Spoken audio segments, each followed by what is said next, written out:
Let's try that. Yeah, Mr. Speaker, I said I title all my contributions giving thanks. And so I rise this evening, Mr. Speaker, to make my contribution to this important exercise, Appropriation Bill Budget Debate 2020. Some say 20. Mr. Speaker, I invite you and honourable members present, especially those on the other side of the House, and in particular if young people are still up listening, perhaps doing the homework, or college students, to travel with me and recall my contribution earlier when we discussed the estimates. And on that occasion, Mr. Speaker, drew attention to what I call a qualitative statement of Sir Dwight Venner. Has been important for a background to measure the success or lack of success of this year's budgetary proposals before this Honourable House. And quickly speaking, Mr. Speaker, because some people may be hearing for the first time, I reminded people that way back in 2002, in the early life of the Unity Labour Party, when he was then governor of the central bank, he laid down some parameters, some indices by which we can measure our success. He spoke about the growth rate of 6%, level of unemployment 6%, reduction of poverty to at least 6%. 666, almost looks like the mark of the beast. Today, Mr. Speaker, as we go through this budget, we know we are a long way from those benchmarks that Sir Dwight had established in his wisdom. Because instead of achieving a 6% growth rate, we are less than 1%, measured by the central bank. I know there's some debate and argument that if we go to the CDB, it's 2-point-something% or thereabout. I'm not going to get into that. The point is it's a long way from home. So, Speaker, we know that our unemployment rate is in the 20-somethings% and as high as 46% officially among young people. And in Sharps, Green Hill, Lago Heights, Central Kingstown, it's closer to 60-70%. 6 out of every 10 persons on the block and the community simply not working.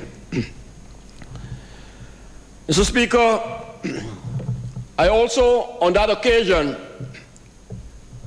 largely by way of reminder, drew attention to the Honourable Minister of Finance that one of the things that he had to achieve was to address the credibility gap that exists in the data, the finance, the figures. And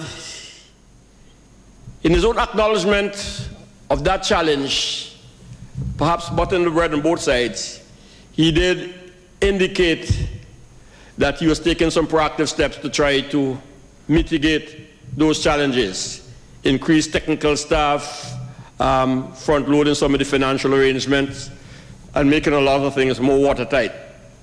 The question, Mr. Speaker, is whether or not those precautions that have been identified are sufficient to give one confidence that what the Honourable Minister of Finance has before us is, in fact, achievable. I still hold a view, but I'm prepared to listen and to reason that it is not properly financed, and that, as I said then, and I go back to my words, it was unfounded optimism. So he may have the optimism, but I feel that it is still unfounded. And I'll spend some time this evening, Mr. Speaker, trying to explain why I hold that view. Now, let me indicate, Mr. Speaker, this is not to suggest that I am at odds with several of the project items and proposals that are contained in the budget. The debate is whether we have a fit between the means and the end. And I intend to demonstrate that we don't have that fit. In fact, in St. Vincent the Grenadines, people may say and argue that the Minister of Finance is still trying to sell us a pig in a bag. So, Mr. Speaker, tonight, I want to address at least 5 subject matters that we must mull over. 1, the integrity of the budget itself, how it is financed, and how it is aligned to growth. In business management, we say we need to triangulate. We need to measure one sets of variables against the others to see if there's consistency.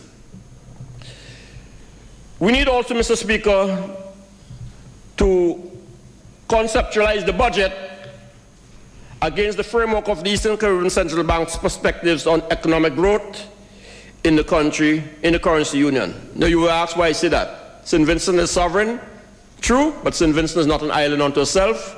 We are a member of the currency union, and we have a single monetary policy, and therefore we must work and function at all times in concert with our currency union and our central bank. And I know, as a governor of the bank himself, the Minister of Finance is well seized with this. In fact, we both had opportunities last year at the growth conferences in Kitts to go over and attend some of these issues. But I want to repeat that. All OECS ministers of finance ought to be trying to align their budgetary proposals with the guidance, advice, and goals established by our own central bank. Mr. Speaker, I want to suggest as well this evening that I try to take some time out to look at that budget support fund, loan, the either funds or either. As a matter of fact, I just want to take a quick pause, and you can shout it across the aisle. I'll accept it, Mr. Speaker. The interest rate, Mr. Minister of Finance, and the time period for that loan. I never had that from you. What's the interest rate? We know it is pretty low, close to grant status. Half of 1%, and how many years we have to pay it back? 45 years. So that it may outlive you and I. Well, certainly me. But makes it all the more important. So I want to have a look at that, Mr. Speaker, because I have, on behalf of my party, the New Democratic Party, an alternative view of what we could do with such cheap money and such charitable time to pay it back, Mr. Speaker. So make sure that we have the best returns on it. And then, Mr. Speaker, I want to have a little incursion into the macroeconomics and comparative analysis of our budget, but through the eyes of our electricity company. And you may want to ask why through the electricity companies, Mr. Speaker? Because it's pervasive through all that we do in the transformation exercise. And it presents a good picture, a good matrix. If you can look at what's happening here, as what's happening in Grenada, St. Lucia, Dominica, etc., and see whether there's a trend, whether there's a consistency, or there are significant variances between what's obtained in the different islands. And I find it interesting to do that analysis, Mr. Speaker. And lastly, Mr. Speaker, I want to say that we in the New Democratic Party are not going to give up very easily on the importance of the CBI, Citizens by Investment Program, Mr. Speaker. Because it's not just that we in the New Democratic Party endorse it, but it's embraced by virtually all of our neighbors, St. Lucia, Grenada, Dominica, Antigua, St. Kitts. And in fact, Mr. Speaker, it is compelling that even our central bank recognizes its significance. And without it, Mr. Speaker, we could very well be in big doo-doo in these parts. So, Mr. Speaker, let us go back to the financial summary to begin to make sense and to see where we are. Because this is fundamental. This is where the tire hits the road. This is where we begin to come face to face with the truth and with our realities. The Honourable Minister of Finance, on the advice of his technocrats, presents us with a tax revenue of $680 million. And he says with that $680 million, he's going to procure $875 million worth of goods and services. Now, immediately I stand back, because I know of no person who can go into Grays, Bundy's, Lanes, any business spaces in town with $680 worth of money in their pocket and walk out with $850 worth of goods. So I want to know where the Houdini comes from, what magic he weaves, what am I missing? So if, in fact, my concern is reasonable, Mr. Speaker, let us drill down a little bit on that. The Honourable Member for the Northern Grenadines and Leader of the Opposition drew our attention very early in his presentation to an important statistic carried in your own budget report, Mr. Minister of Finance. Mr. Speaker, I ought to address you and not him. And he drew to our attention that the debt of this country, the debt service requirements, is $267 million per year. $267 million per year. That's what we have to pay back in amortization, that is the principal, and the interest. That's a significant sum. Now, just for linear comparison, Mr. Speaker, I divided that by 12, and I said it means that every month, St. Vincent has to pay back $22 million on what we borrow. I don't think anybody finds any argument for that. That's reasonable, that's rational. We need to find a little over $20 million per month to pay back on what we have borrowed and on the interest that's experienced from it. So, let's continue with our little mathematics, mental arithmetic they used to call it in my time. The tax that comes into St. Vincent and the Grenadines is $680 million. Again, if we divide that by 12, it means on average, because we know we'd have highs and lows and indifference, we bring in about $56 million, a little over that, per month. This is what comes through all of the revenue sources in the country, $56 million. But when we get $56 million, immediately 22 doesn't belong to us. We have to put it aside. That's other people's money. We borrowed money, we must pay them back. What does that mean, Mr. Speaker? $34 million is left for us at our discretion. This is the arithmetic as I am understanding it, and you'll correct me when you're on the floor tomorrow, or your dad is. So, your salary and pensions, Mr. Speaker, is $390 million. Divide that by 12, that's $32 million. So out of the 34, you have to pay $32 million compulsory to our public servants and put some aside for their pensions. That leaves you with $2 million to run the country. How are you going to do it? Well, we know now and we know how. We know now and we know how. The evidence is clear, Mr. Speaker, that you are treating us on this side of the House with some degree of contempt. And it explains why, through the diligence of the Honourable Member for the Northern Grenadines, Leader of the Opposition, he had to dig into the budget to discover what we all knew, because from time to time I'll throw this across the road, that we have been abusing and misusing the overdraft facility. When we run it up beyond its authorization limit, we convert that into loan, and so that every month the government is virtually running like a susu, borrowing from the overdraft, help to pay off the bills. In financial terms, it might even be called kiting. You're running from here, there, and everywhere to fill a hole. So that's stressful. It's not good for you as Minister of Finance, it's not good for me as Prime Minister, and that's why Sir Louis Straker, Honourable, made the point that every month people have to pull in hairs to decide how we're going to pay wages this month, because things tight, it's rough, right? And in fact, Mr. Speaker, the truth be told, this untruth about us having a $2 million primary surplus doesn't exist. Not at all, not in the least. Because if you take the route of neighboring countries, St. Lucia case in point, where you have to refund out your tax receipts, the tax returns to the people of the country, you're back to zero. There's no fat. So we proceed from there, Mr. Speaker. And how do we proceed from there, Mr. Speaker? To see what other ways and what other mechanisms, Mr. Speaker, are employed to deal with this question of meeting your recurrent expense with insufficient funds. Now, one of the ways you do what you address this, Mr. Speaker, and this is what I'm asking for you to come to terms with and come to grips with, and come clean with the people of St. Vincent and the Grenadines. Because you started this hanky-panky a few years ago with this other receipts column, and it's been ballooning and ballooning and ballooning out of hand. And that's why I said, you know, any public servant who does for the private sector what they're doing for the government, they'll get fired.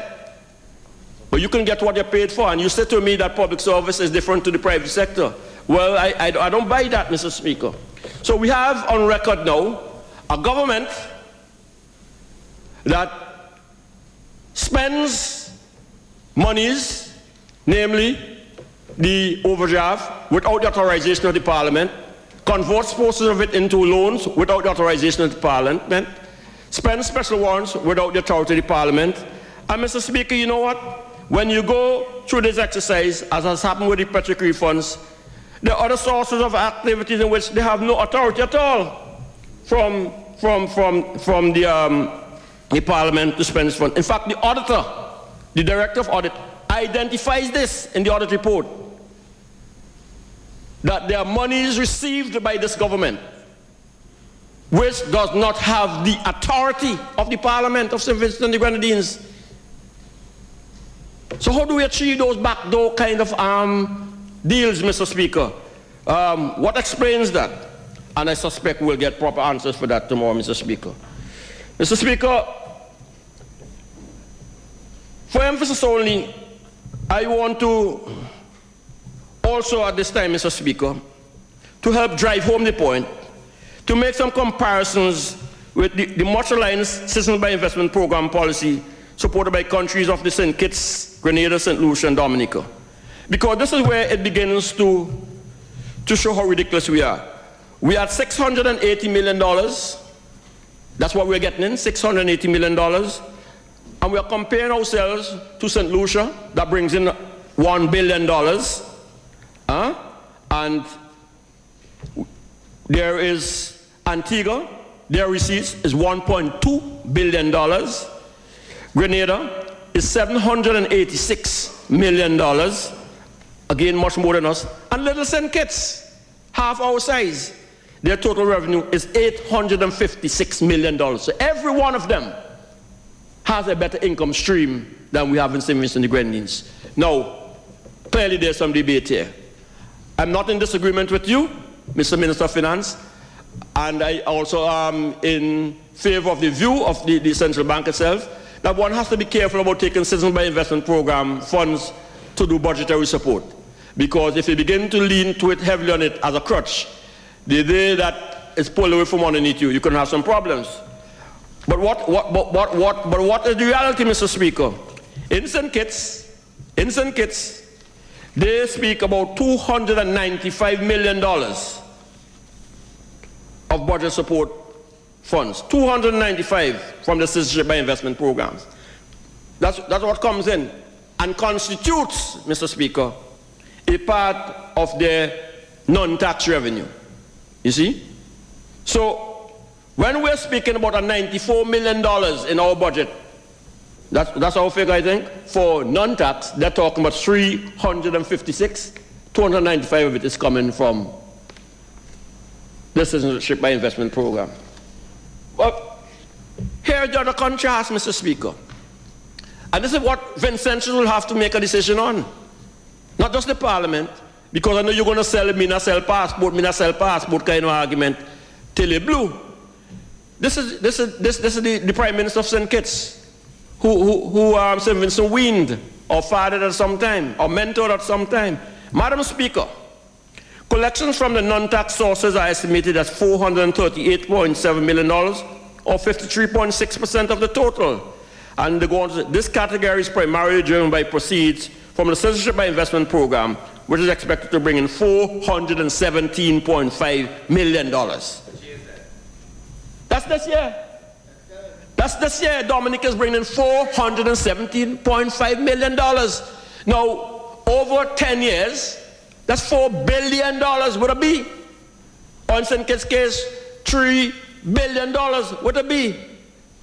Now, you have to tell the person who is losing the leg or who can't get dialysis treatment or people who have all sorts of imperfections to put up with. Why is it they need to be making the sacrifice? Because the government holds what they consider a sacred policy, me not sell passport. Well, I put it to you, Mr. Speaker, as I've said on the public platforms. More people will be deported from the United States of America this year for criminal activity than would have people deported from any of these CBI countries for breaches of decision by investment due diligence conditions. That's a fact.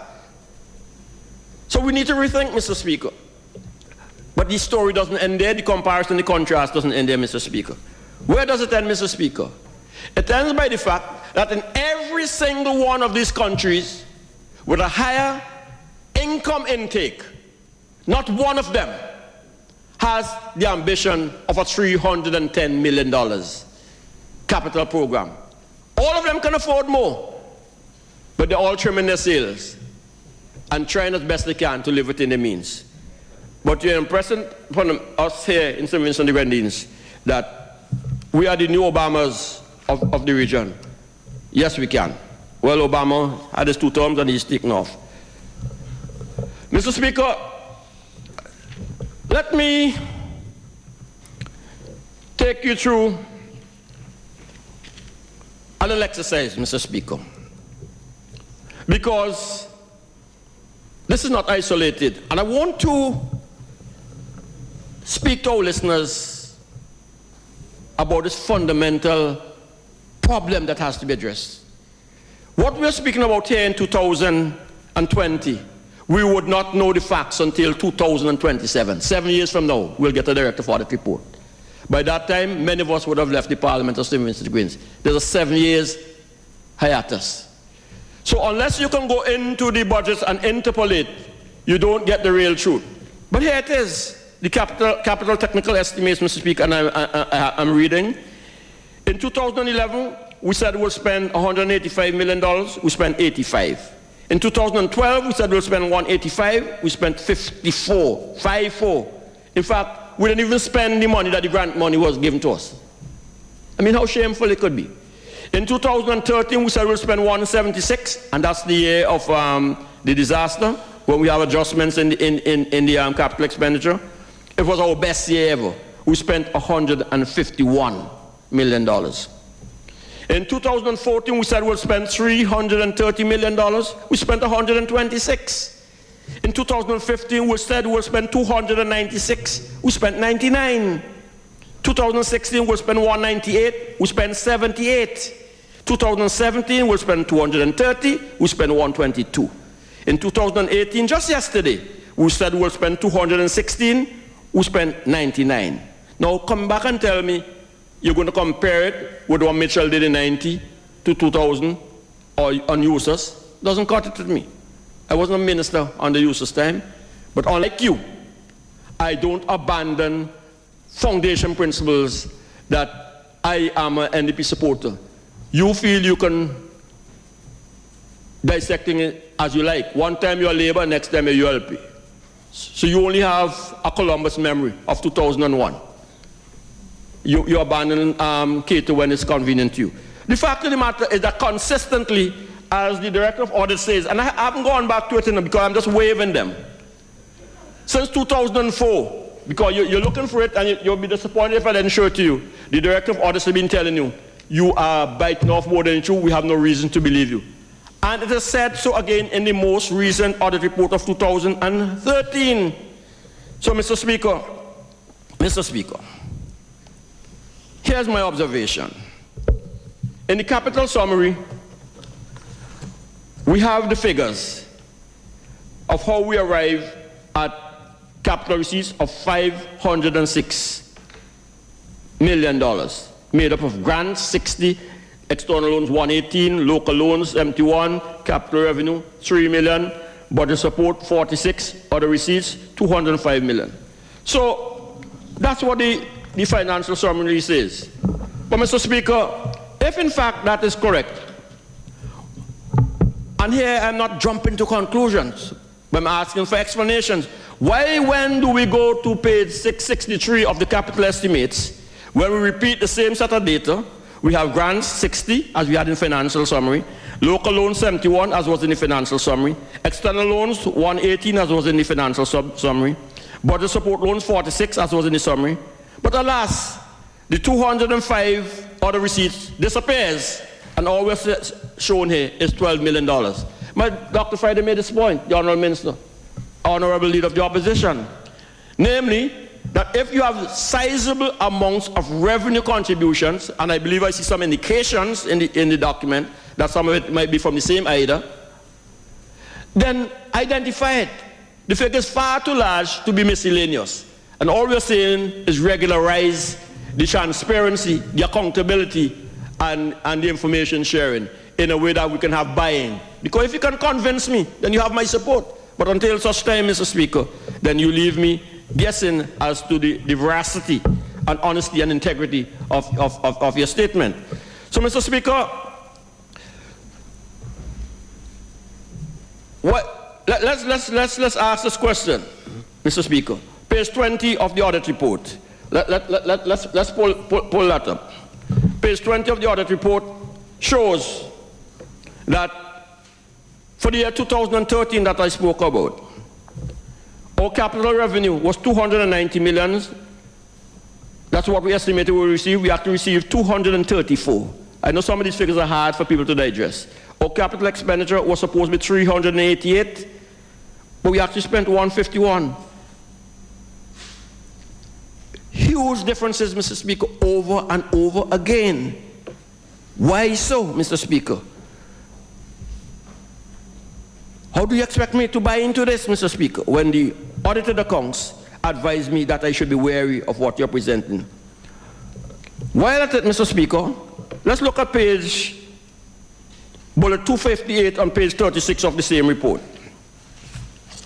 Page 36 of the Director of Audit Report draws attention to the fact, Mr. Speaker, in 258, and I made this point before, Mr. Speaker, and I don't know if you have gone through this thoroughly, but this is what the Director of Audit says. In addition, 4 sources of capital revenue, this is 2013, of $22 million, although the following accounts were not approved by Parliament for the financial year. Now, I have to be satisfied that the Director of Audit knows that before they can publish a document, they must check and double check with the Accountant General, who is the reporting officer to the Director of Audit. And even when they get the information there, I'm sure she double checks with the Director General of Finance and Planning, and the Deputy, and the Budget Officer, and probably even the Minister of Finance.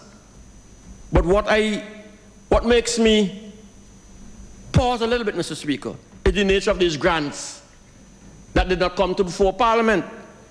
Petra Carib, $340,000. No approval of the Parliament. Well, they could understand that. From the Czech Republic for $64,000. Parliament didn't approve it. Another loan for $9 million, 22301-103, for $9.8 million. And a loan of all places, Mr. Speaker, from the ECCB.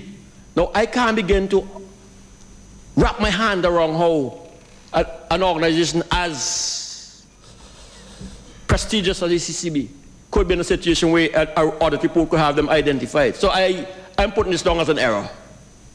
It can't be. It couldn't be. So somewhat, but it means that 2 or 3 people have to be wrong for it to be an error, but I'm still keeping it on the errors list until it's clarified. But this, Mr. Speaker, coupled with the fact that we have overdrafts not being authorized, special warrants not being authorized, Petra Carib funds not being authorized, doesn't paint a good picture of governance and transparency and confidence in the integrity of the budget proposals that are before us. Honourable Member, you have 15 minutes. I will try to make the 15 minutes, Mr. Speaker. Mr. Speaker, when I go through all of this, I come to the conclusion that the budget as proposed by the Honourable Minister of Finance, well-meaning as it is, he is preparing us for a war that has already passed us by. And you know, that is really, really very sad. And I'm not going to call names, Mr. Speaker. But when I sit here, I just came back from America with my grandchildren over December. The land of the boat of the Honourable Minister of Finance. You know, you saw me. And we look good. When you see and understand what obtains in the force world, and some of the things that we're having groundbreaking ceremonies here for, and openings for, every little school down the road have a track around it. We want to give half holiday to to build a track for people to run in the year 2020. Gosh, have some decency. Mr. Speaker, economic growth. The Eastern Caribbean Central Bank, Mr. Speaker, has had quite a bit to say on this matter. And I want to go to a document, Mr. Speaker. Eastern Caribbean Central Bank Strategic Plan 2017-2021. We'll make it a document of the House, Mr. Speaker. And this is telling for me. And I'm reading this in entirety. Although primary balances of member countries have improved, the East Caribbean Union still faces considerable fiscal pressures. Most governments continue to rely on citizenship by investment CBI programs to fund their budgets. Without these incomes, the combined regional primary balance would have been significantly lower. In other words, it would have been worse. This is of concern as member countries' CBI revenues face increased competition from both within and outside the Union. And we know that, and we can see that. Additionally, global migration pressures and increasing security concerns may cause countries to reconsider the visa-free travel of citizens from CBI countries. Another of the downside risk. We understand that. But listen to this. We urge member countries to utilize, this is the central bank speaking, you know. We urge member countries to utilize CBI revenues to fund initiatives to improve long-term productivity, such as infrastructure and renewable energies, reduce public debt, and establish growth, resiliency, vulnerability fund, rather than finance recurrent budgetary operations. All of which I agree with, and which I'm sure the Minister of Finance agrees with. I don't agree that they should put it in. I don't agree it should go into the budget for budget support funds. I accept the model of Grenada, for example, that they have a fund outside, a transformation fund, and they do it off the books. Okay? The fact is, it reflects in the economy. Mr. Speaker, you know, when I was doing this budget preparation, and again, I am at the mercy of the Minister of Finance, I was shocked that we all pay VAT in St. Vincent and the Grenadines. Every one of us, man, woman, and child, every boy or girl. Do you know the total amount of the VAT intake in St. Vincent and the Grenadines? What's that figure, Mr. Minister of Finance? Around $195 million, thereabout?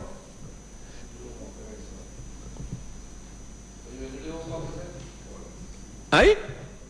It's pretty close, more or less.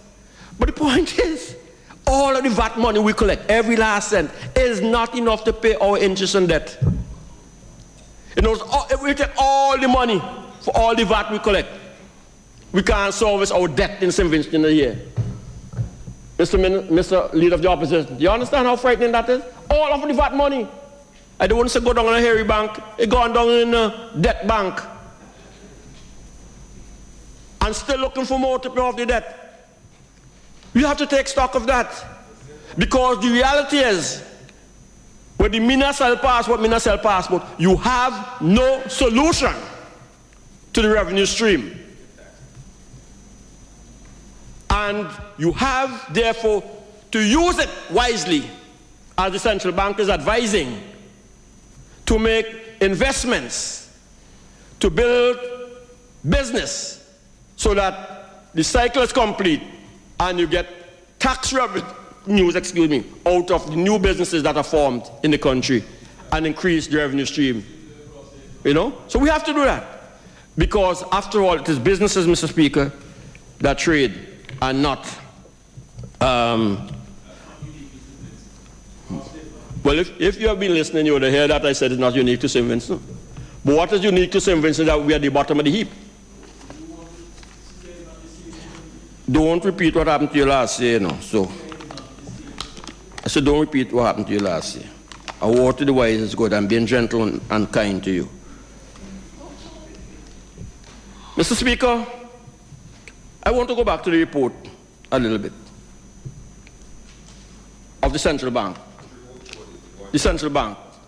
Because, yeah, the central bank, the same central bank report. Because this is the challenge that the Minister of Finance has, and Prime Ministers have. And perhaps it's easier for us on opposition to speak than members on your government side. Because this is the bugbear of all of us politicians, every last one of us. How we can create more jobs and opportunity for our people in St. Vincent and the Grenadines. We have to address that joblessness. And it says economic growth can be considered as the combination of productivity growth and employment growth. Between 2000 and 2015, 91% of the ECCU's economic growth was contributed by an increase in population and only 9% by productivity growth. In short, Mr. Speaker, with all of the monies you're spending that the Minister of Education spoke to, that you have a concern about, we are not as productive as we should be in these islands. We have to get to the point where we're doing more with less. We have to trim our sails. I'm not with you on the less reliance on CBI. I'm saying make good use of the CBI. You see, when many of us are eating a proper plate of meal, proper plate of food, or some of your colleagues will say, when someone's eating a food, it is easy to understand why somebody's outside with a bread and butter and a marby and asking them to hold stream. But every day we're having 3 square meals. There's still people here who don't have 1 meal per day. Not one. And the need to find jobs is an urgency. And the central bank is speaking to that. And that's why the growth phenomenon that I'm speaking about becomes so important in the discussion. Now let me go to the idle loans, Mr. Speaker.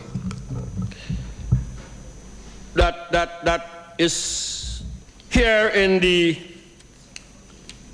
budget of the Honourable Minister for $45 million. Let me try to get my notes quickly.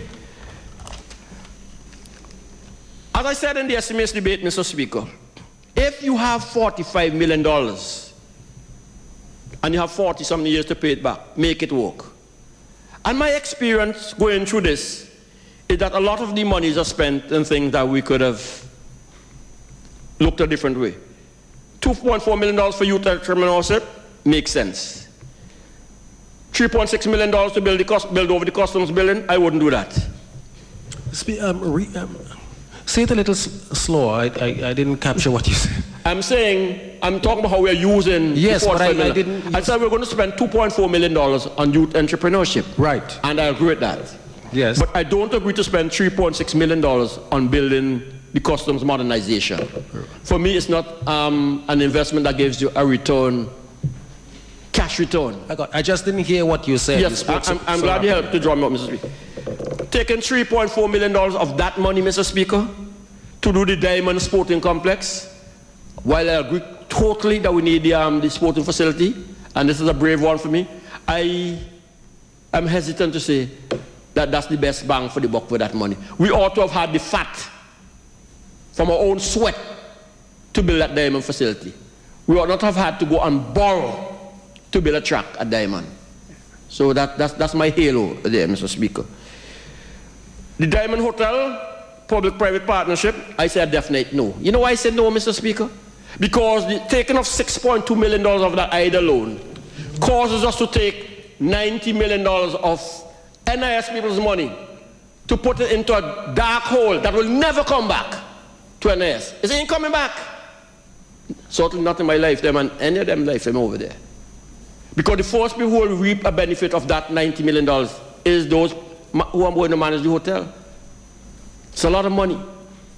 We could have found better ways to finance that hotel. Computers for school, those little things we should be doing, Mr. Speaker. $1.3 million for police station, I don't agree with that either, Mr. Speaker. The $12 million for port development, I can live with that. Okay? The geothermal, $4.3 million. I raise serious questions about that because as Minister MP Cummins said over and over again, the jury is out of where we're going to with geothermal, even with our best wishes. But I want to add while I'm on the geothermal and on the energy question, Mr. Speaker. Because I took time out today, and I may not get to deal with all of these electricity companies in the detail that I want to. But this is the take, Mr. Speaker. If the geothermal comes through, we solve the permeability challenges and so on and so forth. We are suggesting that all Little Vinlek can take $40 million to bring electricity from Bamboo Range to South Rivers. And that now Reykjavik and Emera have pulled out. That Vinlek can take over a loan of $160 to $175 million to fund the geothermal project. Vinlek will now be adding an additional $200 million to its books. Even the biggest electricity companies in the region don't have a total liabilities of that amount. And there's no way with that kind of debt, that strangulation, that the fuel surcharge can come down. And I believe it resides within our ambassadors, the Minister of Finance, the Prime Ministers, and others on that side, to exploit to the fullest the possibilities from those who understand and appreciate our contribution to clean energy, that we should get those monies gratis as far as possible. I believe it is possible because there's enough of those monies out there, Mr. Speaker. But that is too huge a debt for Vinlek to be saddled and to hope that our taxpayers will come through with it, Mr. Speaker. So I truncate going through it, Mr. Speaker, because I want to get to the point that what I would do with that IDA funds, Mr. Speaker, is address the issue that the central bank is speaking to and that MP Matthews has been addressing, and that he really wants to speak to is the transformation of the economy, and so Dwight Venner speaks about. And that is why I was happy to receive the correction from the Minister of Agriculture, because since Christmas and December, his field workers told me the question that I asked on soft fruits forced them to go back into the field to get real and honest answers to the question asked. So I have the acreage now of over 5,000 something acres in soft fruit, Mr. Speaker. Even if I put 2 persons per acre, we talk about nearly 10,000 people being involved in soft fruit production. Nearly 10,000. With $50 million, Mr. Speaker.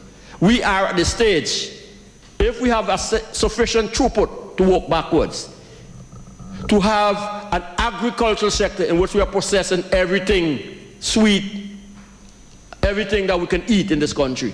And I'm suggesting a $50 million IDA investment can create 10,000 jobs in St. Vincent and the Grenadines, if we think it through carefully. And this is the rub, Mr. Speaker. Because, yes, I agree that we have fancy exhibitions at the Gee Shed, at the E.T. Joshua Airport. And we see a lot of people with great potential, research, doing a lot of things, but they're all lining up, Mr. Speaker, to sell 6 cases of things to Graves and Bonadies and the Georges and Randys and so on and so forth. That's not what we want, Mr. Speaker. We want to get at the stage where we have a sufficiently large factory, and you know my preference is to put up where we have the Liberty Law School up there in Green Hill, but Patlin will fight me off, I know, and Bruce will fight me off because they'll say they're just as good sites in the country here and so forth, and I don't have no call with them. But we need to sit down, Mr. Speaker, and do the work now to get the value added. And while the Minister speaks to the question that he spoke to even today, what is not happening is that we do not have within his Ministry of Agriculture or within the Ministry of Finance, at least to the best of my knowledge, the integrated business unit that are putting minds and ideas together. I'm not so sure I'm satisfied that they know how to proceed to the next step. Clearly we need help from USAID, Food and Drug Administration, our best brains, maybe in some of the research institutions in regional or international universities, and we begin to need to identify the 4, 5, or 6 top US firms, besides Trader Joe, Del Monte, or whoever it is, who may want to do business with us, that they can begin to process. Now, I don't know for a fact that the 5,000 plus acres is sufficient for a consistency that they may want, so it might have to become a regional project, and that creates other problems with everybody wanting the factory to be located in their neck of the woods. But at least, let's begin to do the things, to understand that the transformation, and I'm glad you're not only heading, Mr. Speaker, Mr. Minister, because I'll work with you on it, because that's my expertise, that's my forte. You could, is talk, I keep telling you the difference between... Honourable Member, don't get distracted because you're... Thank you, I don't run out. You're running away, time is running away from you. Thank you very much. That's what we need, Mr. Speaker. We need to very quickly understand simple things. Brand management. All the 6, 8, 9, 10 different brands of goods on the shelves, it's fine domestically. But the domestic market for St. Vincent and the Grenadines cannot create the jobs and opportunity to provide the growth that we're talking about. Until we can be on the eastern seaboard of the United States of America, Canada, and in the United Kingdom, and through the Caribbean, and owning hard currencies, we have a problem. And so after we have the brand identification, and I suggested before, Chate comes to my mind as a good name for the brand, where we're producing under that brand and marking it.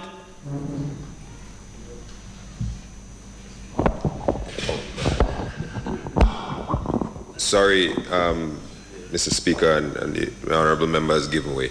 I'm trying to follow the presentation because I'd like to be able to respond as best I can during the wrap-up time. And you've spoken about using IDA money to build a factory that will hire 10,000 people. And we've moved on to the brand, calling it Chateau brand. But I still haven't gotten a sense from the honourable member what it is we're manufacturing in this factory and where the market lies. So before we get to the brand, I was just hoping, because you were going very quickly, if you could clarify for me the 10,000 people who are being employed, what it is they're making, and to whom are they selling it? Thank you. Yeah. Thanks very much. I didn't say that the factory is employing 10,000 persons. I'm saying that when we did the survey by the Ministry of Agriculture, he indicated that there were over 5,000 acres of lands under assorted soft fruits. Am I correct, not Mr. Minister of Agriculture? So I'm saying those 10,000 farmers can have a livelihood if they have a ready market for their produce. So the idea is that we have a food processing plant to process those sets of soft food. That's why I asked for that data and that information. Because I needed to know that we had a sufficiency of quantity and reliability to feed into a manufacturing plant. That's what I'm speaking about. So the investment in the plant is to have a proper, modern facility that meets the competitiveness. And I can go further than that, Mr. Speaker, because these are things that we have to think through. Where we have Vinlet, for example, taken buy-in and a stake in it for the electricity, and the port, waiving port charges, so that we have competitiveness in going abroad, you know? Honourable member, you got to wrap it up. Speaker, the last point I want to make, you give me 2 minutes? That's fine? Wrap it up. Yeah. In the 2 minutes that I want, Mr. Speaker, as I wrap up. How is he going for an hour? I don't understand us. Everybody gets time. When did this gentleman begin? When did he begin? I have given the honourable members time. It is the practice. Don't be pointing your finger at me, sir. Don't be pointing your finger at me. Don't be pointing your finger at me.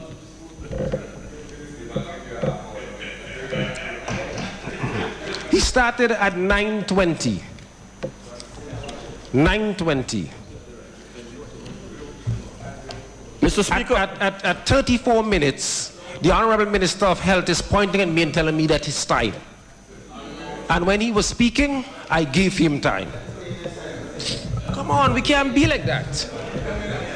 We can't be like that. You have 2 minutes to wrap it up.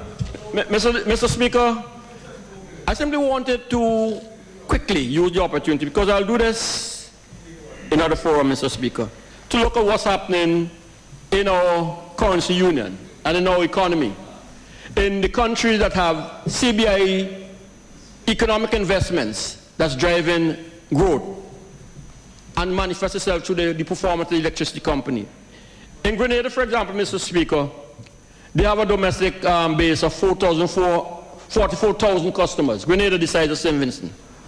Ours in St. Vincent is 40,000, 4,000 more. What's important there, Mr. Speaker, is that where we have 4,500 commercial customers, they have 7,000. Where we have 23 industrial customers, they have 38. St. Lucia has 91. Even Domlet has 31. They have more industrial and commercial businesses than us. And we have therefore to say that as a consequence that the bigger stronger economies is driving the electricity consumption. Sales figures, Grenada, it matters. It matters. I know St. George is nearly 25% of the GDP of Grenada. We understand those things. Welcome to the club, you know what I mean. You got to wrap it up. Mr. Speaker. You got to wrap it up. Yeah, I'm going to wrap it up. In a sense, Mr. Speaker,